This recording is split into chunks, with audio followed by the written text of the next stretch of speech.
Hi hello friends, welcome back to my channel Victoria officials.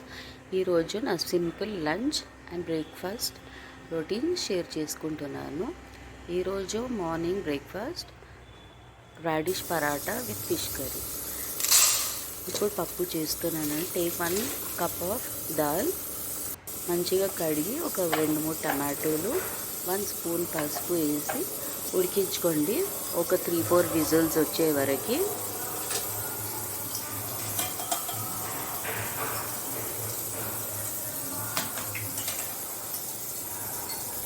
ఒక 1 cup దాల్కి ఒక 3 glasses of water.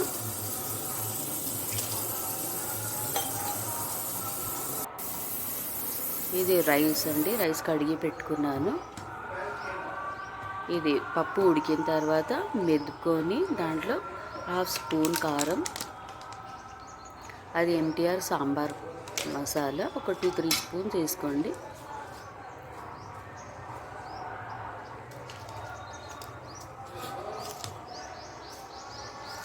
చాలా easy అండి. ఇది ముల్లంగి పప్పు అనొచ్చు, sambar, anything. Salt according to your taste and చింతపండు రసం ముందే తీసి పెట్టుకున్న చింతపండు రసం. ఇప్పుడు దీన్ని మళ్ళీ స్టవ్ పైన పెట్టి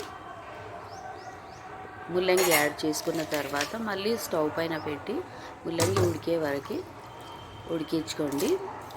ఇది ఆల్రెడీ కట్ చేసి వాటర్లో వేసి పెట్టుకున్న ముల్లంగి. చాలా టేస్టీగా ఉంటుందండి సాంబార్.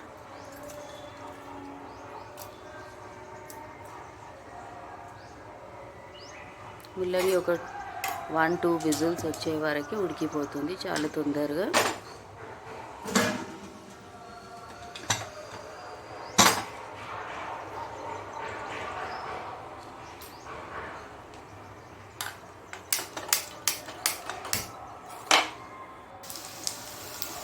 ఇప్పుడు తాలింపు అండి. తాలింపు అందరు తెలుసు కదా, అందుకే చూపించలేదు. Dal is ready. ఇప్పుడు వంకాయ ఫ్రై చూపిస్తున్నాను. చాలా సింపుల్ మెథడ్. ఒక కడాయి పెట్టుకొని కొంచెం ఆయిల్ పోసుకోండి. ఇప్పుడు దాంట్లో ఆవాలు, మినపప్పు క్లిప్పింగ్స్ పోయినాయండి. మళ్ళీ వంకాయలు వేసి వంకాయలు మగ్గిన తర్వాత కొంచెం కారం, పసుపు, సాల్ట్ అండ్ ముందే తయారు చేసి పెట్టుకున్న పొడి, ఎండుమిరపకాయలు, పల్లీలు, శనగపప్పు, వెల్లుల్లిపాయలు, ఆ పౌడర్ ఉందండి. ఆ పౌడర్ వేసిన తర్వాత ఫైనల్గా వేసుకోవాలి. కొంచెమే కారం వేయాలి, ఎందుకంటే పౌడర్లో ఎండుమిర్చి ఉంది కదా. కొంచెమే కారం, కొంచెం పసుపు, సాల్ట్,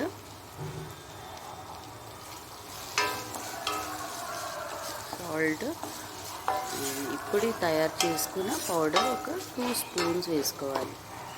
దీంట్లో పల్లీలు, శనగపప్పు, ఎండుమిరపకాయలు, వెల్లుల్లిపాయలు, జీలకర్ర అవన్నీ రెడీగా మనం గ్రైండ్ చేసి పెట్టుకుంటే ఎప్పుడైనా ఇన్స్టెంట్గా పనికి వస్తుంది.